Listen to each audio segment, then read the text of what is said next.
бозии ниҳоии ҷоми конфедератсияи футболи осиё 2022 дар минтақаи марказӣ байни бошгоҳҳои хуҷанди ҷумҳурии тоҷикистон ва суғдиёнаи ҷумҳурии ӯзбекистон баргузор шуд. ин вохӯрӣ дар варзишгоҳи 20-солагии истиқлолияти шаҳри хуҷанд доир шуда бо пирӯзии шогирдони улуғбек бақоев бо ҳисоби 4-0 ба анҷом расид. мавриди зикр аст ки қисмати муҳофизати дастаи хуҷанд дар нимаи аввали бозӣ заиф буд ва аз ин имконияти хуб меҳмонон самаранок истифода карданд. ҳамин буд ки ҳисобро дар дақиқаи 13-уми бозӣ ниммуҳофизатгари дастаи суғдиёна Ҷасур Ҳасанов боз намуд. баъд аз 10 дақиқа ин футболбози дастаи суғдиёна маротибаи дуюм тӯбро вориди тури дарвозаи дастаи хуҷанд намуд ва бартарии комили дастаашро таъмин намуд. дар дақиқаи 30-уми вохӯрӣ ҳамлагари меҳмонон Шоҳрӯз Норхонов тӯби сеюмро ба дарвозаи шогирдони Рустам Хоҷаев ҷой дод ва бо бартарии 3 гол қисмати аввали вохӯрӣ ба анҷом расид.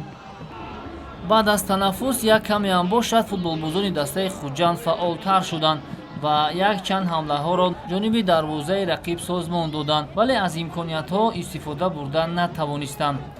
дар ниҳоят дар дақиқаи 78-уми вохӯрӣ Ҷаҳонгир Қаҳрамонов аз як имконияти мусоиди голзанӣ истифода карда ҳисобро бозам ба суди дастааш тағйир дод. дар идомаи вохӯрӣ ҳарчанд футболбозони дастаи хуҷанд талош карданд то ба задани гол даст биёбанд, вале барояшон ин кор муяссар нагардид. ҳамин тариқ бозии ниҳоии конфедератсияи футболи осиё дар минтақаи марказӣ бо пирӯзии дастаи суғдиёна ба анҷом расид. ёдовар мешавем ки дастаи суғдиёнаи ӯзбекистон дар рақобатҳои гурӯҳи И зинаи аввалро ишғол намуда ба марҳилаи ниҳоии минтақаи марказӣ роҳ ёфта буд. хуҷанд бошад дар навбати худ ғолиби гурӯҳи F шуда ба ин марҳилаи мусобиқа баромада буд. ҳамакнун муборизаро барои дарёфти унвони қаҳрамонӣ дар ҷоми конфедератсияи футболи осиё дастаи суғдиёна идома медиҳад. ёдовар мешавем ки хуҷанд бори аввал аст ки дар бозии финалии минтақаи марказии ҷоми конфедератсияи футболи осиё ширкат варзид.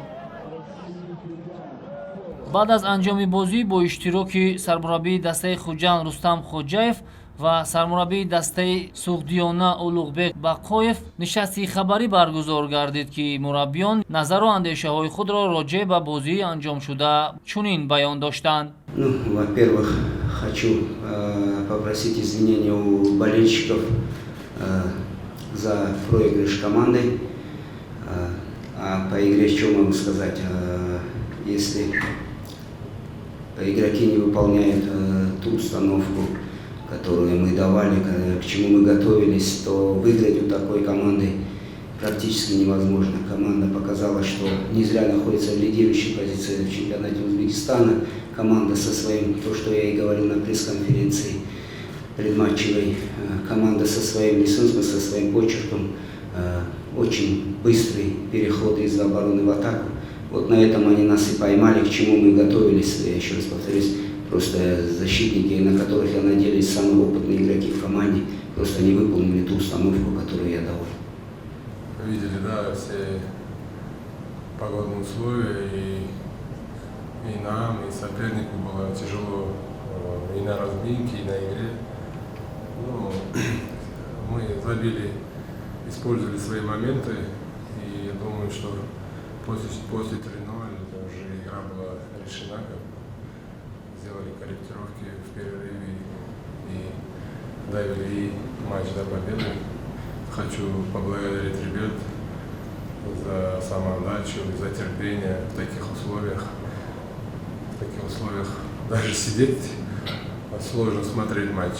А ребята бегали, и поблагодарить команду соперников, что тоже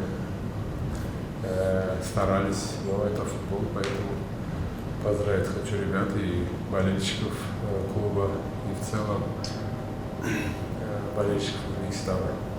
Спасибо.